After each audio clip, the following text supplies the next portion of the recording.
cheating fiancé tried telling me that her affair was just a test. So I said goodbye and walked out. Let me start from the beginning. Yesterday, I met my fiancé at our wedding venue for our 4-month out meeting to finalize details. We drove to the venue separately because she was leaving straight from work. Towards the end of the meeting, she let me know her friend was dropping off her rental car and needed a ride home and asked if it would be okay. I said yes, thinking nothing of it as it wasn't that far from our home and I know her friend well. I get home and tried to get in touch with her for the next 3 hours. No answer. At approximately the 1.5-hour mark, I texted her friend and asked if she had made it to her okay. I was very worried. My fiancé ends up coming home and says, sorry it took longer than expected. She hung out with her friend for a bit before leaving. Okay, no biggie, just let me know next time, please. Her friend gets back to me a few minutes later and says, sorry I couldn't make it to the venue. You didn't see your fiancé tonight? I asked her why she would say this and she said she didn't know, she can't control what her friend says, and walked outside. I'm sketched out AF by this point. I've never done this, but I looked at her phone records. Yes, I did and don't regret it. I saw that when she went outside, she called her friend that had texted me right after she went outside. I also saw an hour-long call with a number I didn't know on the way to the venue. I asked her what rental place they went to and multiple other questions. She had quick answers and they seemed legit. I thought maybe I'm crazy here, I need to chill and sleep on it. This morning, I asked her to please see the text from her friend asking her to pick her up, and I would apologize for questioning her the previous night. She said no. I said, when I caught up to you yesterday on the way to the venue, I saw you were on the phone. Who was that? She said, oh, that's the friend I picked up later on. That's when I knew for a fact she was lying. I said I looked at her phone records and knew that wasn't true. She then changed her story to say, oh, I needed to meet up with a coworker to discuss a patient. Who is the coworker and why couldn't you discuss that over the phone? I need to show him the techniques in person. His name is Michael. Okay, I am sketched out beyond belief at this point. We never lie to each other. I asked to see the texts with Michael. She wouldn't let me see. I said, why not if there's nothing to hide? Are you having an affair? Do you not want to be together anymore? She pauses and proceeds to tell me all the things that are wrong with me. I work too much, don't spend enough time with her, don't listen. I'm astonished at this point. All of this is news to me. I put 2 and 2 together. At this point, I know something sketchy is going on. I again asked to see the texts. It took about a half hour convincing to see these texts, and they were crazy sexual in nature and talking a lot of shit about me. Also how she wanted to be with him and how they're essentially in love. She started this job 1.5 months ago. He is her coworker. He is also 15 to 20 years older, in a divorce with multiple kids. I've been financially supporting her for the last few months as she got back on her feet and was working extra so she wouldn't have to pick up a part-time job. We own a house which we both live in with 3 dogs and a horse. Sorry for the novel. I am beside myself right now. I did not see this coming, and we were going to get married in 4 months. Any advice would help.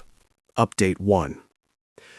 As an update, I was finally able to sit down with her tonight and go over this again. She came in trying to blame me for what she did, trying to justify the cheating and lying as a direct result of my lack of communication and listening. She said she wouldn't have had to start talking to this guy if I'd been listening better. I spent too much time in the office working and don't dedicate enough time to her. I tried to explain that I was putting in extra hours to try and support her and the family financially while she was struggling, so she wouldn't have to get a part-time job. She said she would have rather gotten a part-time job, which makes no sense to me. She was under the impression that because this was short-lived, 1 week, she says, and they only made out once, that we could move past this.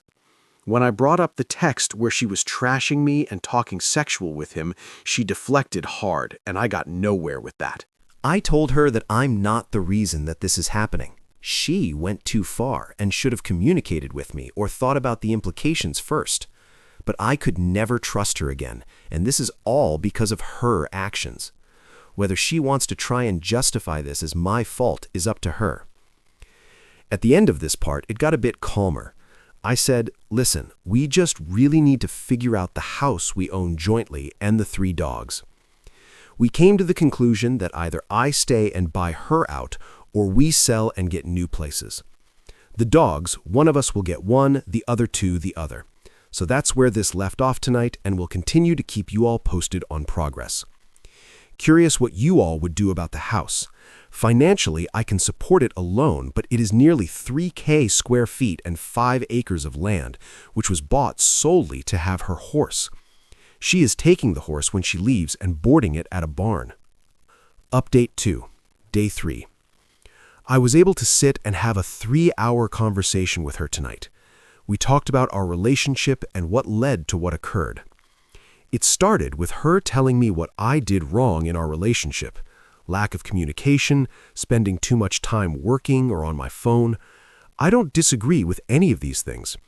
My mindset behind working so much was support of the family. I run an e-commerce business on the side and am a one-man customer service center, and deals happen 24 hours a day.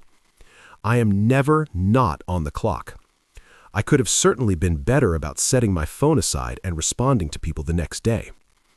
The lack of communication was on both ends, and a prime example of this is the fact that I was unaware she was unhappy with any of this. It was never communicated to me. She said she felt I would have gotten upset if she told me, but never gave me the chance to work on it. I am not a perfect person by any means, and many times I do or say things that are misinterpreted by her as rude. An example of this is a week or two ago, I was trying to help her with a budget with her financial problems to try to set up a plan to get her on track. To note, I work in the financial industry and do this for clients all the time. She had mentioned that she owed me maybe $1,000 and would get that back to me next paycheck. I said something like, "I think it's a little bit more than that. Let's go through the transfers I've made to our joint account." It ended up being over $5,000. My purpose for doing this was not to make her feel bad, but to realize how much I've been contributing. She took this as me trying to humiliate her. I was just trying to help, and maybe my timing was off. She told me I've been too focused on money lately, but I was only trying to make sure we were going to be okay. We still had quite a bit to pay for the wedding, and my budgeting mentality was on overload, trying to make sure we had enough. The fact that she keeps trying to justify what she did by attributing that as a direct correlation to my flaws really bothers me. She keeps telling me that she is surprised I would throw away 7 years of a relationship away like this. I keep having to remind her that I didn't throw it away, she did with her actions.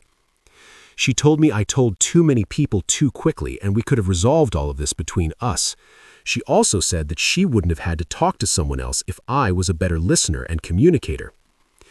I have finally determined the extent of the affair, which I actually believe based on the texts that I read. They began talking 1 to 2 weeks before the incident. I don't know if they had met up before outside of work, but this time around he had asked her to the park to play basketball and talk. She met up with him and they ended up making out. I truly believe it didn't go further than this yet, but it would have in the near future, I am sure. She says he is not her boyfriend. She also took off tonight and I have no idea where she is at, assuming with him or a girlfriend. It is an awkward living situation, but I am hoping this resolves in the near term. I do think she wants me to get back with her and try to repair. I think that the main issue was a lack of communication that manifested for a long time. We got into a routine, lived our boring, simple life, and meanwhile, this problem was never discussed and grew over time. She acted out instead of talking to me, and also lied to my face or talked a lot of shit about me behind my back. She can be very sneaky, and I don't think I can fully trust her again. Obviously, getting back would be the easiest thing to do, but I don't think I would ever be truly happy. Understanding the root cause has helped me feel better. If nothing else, it will allow me to address my personality flaws and communication issues and see things from another perspective. I started hitting the gym today and will keep a routine going. I also plan on picking back up on studying for my CFP designation. I took the week off of work to focus on my mental health. Today, I called the wedding venue and officially canceled the date. We were able to get some money back but lost a bit unless the date can be resold to another couple. Unlikely. I also spoke with her parents again to keep them apprised. They live far away and I am sure are worried sick. I continue to let them know everything is fine and calm and they don't need to worry about their daughter. I did some researching on interest rates today. I will not be able to find a comparable house for the mortgage I pay for this. I can barely find an apartment for less nowadays. I think my best option is to try and buy out her share and have her find an apartment. She seems agreeable at this time. We will have an appraiser out to assess value and see what half of the equity would be, and if that is doable for me. My questions to you all are, does this change your mind at all about the situation? Am I handling this properly? If not, what should I be doing different? Update 3. It's been nearly a month since this whole situation went down, and I owe you all an update. It has been a very busy, emotional, and eventful month. So, I am not going to lie, the few days after this happened to me, I was a pathetic mess, groveling to get back with this cheating POS. It's embarrassing to admit, but it happened, and it was all part of the process of moving on. While in this vulnerable state, I tried everything I could to do things right, make things better, but nothing worked. I was actually told that she had to make a decision, me or him, and she did the right thing choosing him. I think that's when I woke up and realized I'd let my self-worth go down the drain, and I needed to take a step back and really focus on me and what was best for me.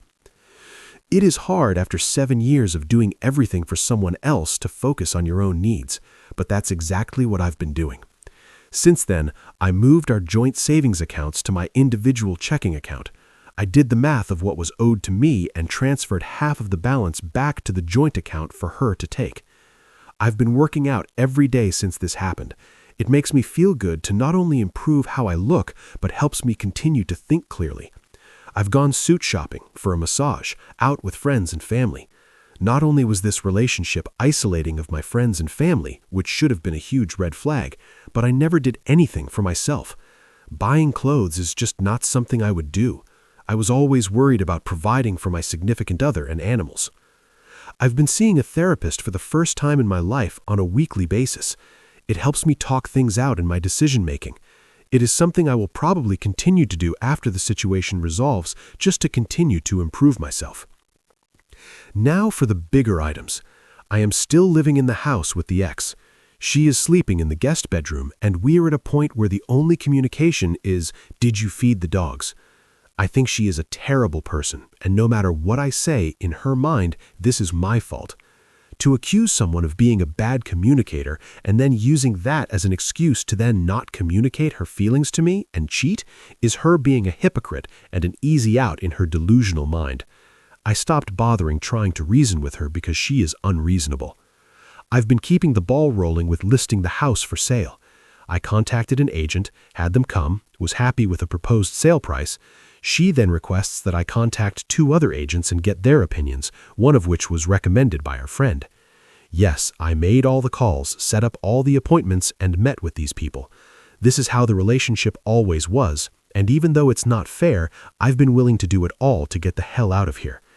After meeting with all 3, we ended up going with the first agent. Pictures were taken on Sunday, and the house was listed for sale Sunday night. Open house next Saturday. Already getting a lot of attention on the listings. She will be taking the horse to a barn somewhere TBD. I had a conversation about the dogs and offered to take 1 or none. She said she would take all 3 of them to keep them together. They're a happy bunch, and I don't want to fight over taking 1 if that will break them up. It also selfishly allows me to pursue a clean start. Unexpectedly, I met someone about a week ago that I've been spending quite a bit of time with. I have no false expectations here, but I'm enjoying hanging out with her. She's been through a similar situation in the past and has been helping me through this. It's really eye-opening speaking with a kind, thoughtful, and independent woman. It makes me realize what a narcissist my ex was, completely self-centered, dependent, and manipulative. I should have listened to the warnings from family and friends long ago. I definitely fell into the trap of being in a simple routine. I wasn't enjoying life. It was just an easy situation to be in. Nice house, lots of land, great animals. Didn't want to rock the boat, so I just continued on. You don't really realize this until you take a step back and truly reflect. Some might say it was wasted time, but I'm really using this as a learning experience. I will not ignore red flags in the future. I will not fall into the simplicity trap. I will continue to maintain relationships with friends and family. I just want to end this with a huge shout out to everyone on here that commented on my original post. I posted on Reddit because I had no idea what to do. Those of you that took the time to try and help a complete stranger on Reddit are amazing. I read every single comment, and they all helped me get to where I am now. I'm looking forward to the next chapter in my life, wherever it takes me. Thank you all. Truly. Update 4. Hello all.